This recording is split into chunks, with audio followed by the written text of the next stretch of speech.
বাঘাযতীন পানিহাটি ট্যাংরার পর এবার বাগুইহাটি জগৎপুর ও দক্ষিণ নারায়ণপুর ফের হেলে পড়া আবাসন নিয়ে আতঙ্ক।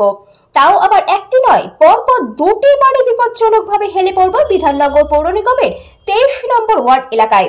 অন্যদিকে 3 নম্বর ওয়ার্ড এলাকার দক্ষিণ নারায়ণপুরের একটি বাড়িও হেলে পড়েছে। দুই এলাকায় এভাবে বাড়ি হেলে পড়ার ঘটনায় আতঙ্কিত এলাকাবাসী।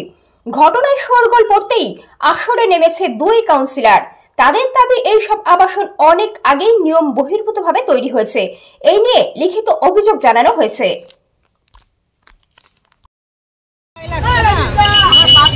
আমরা দুই ভাই আমার দেওর ওইটা করেছে, কোমরতে দিয়ে আমি নিজে করেছিলাম।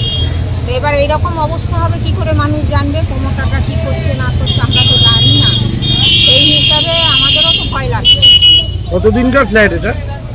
এই ফ্ল্যাটটা 1 বছর এ তৈরি হচ্ছে 1-1.5 বছর, আর আমরা আছি 50 বছর ধরে এখানে। মানে কতটা আতঙ্কে রয়েছে, একদম পাশের বাড়ি। অনেক আতঙ্কে রয়েছে মানুষ।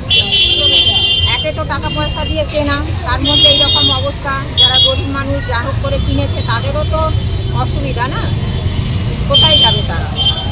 যদি ফ্ল্যাটটা হয় তাহলে যাবে কোথায় ওরা? ওদেরও তো শিফটিং টাকা দিয়ে কিনেছে, কেউ 20 লাখ 25 লাখ, সেই সব অবস্থা। মানে কোন ফ্লোর পর্যন্ত পারমিশন ছিল বা কি ছিল এগুলো সেটা প্রমোটার জানবে, যে দিয়েছে সে জানবে। যারা দিয়েছে প্রমোটারকে সে জানবে, আর যে নিয়েছে সে জানবে। আমরা তো জানি না। আমরা তো ওই বাঘাযতীনে দেখেছিলাম না কাণ্ডটা, তারপর তো দেখছি আমাদের ওই দিকটা হেলে যাচ্ছে।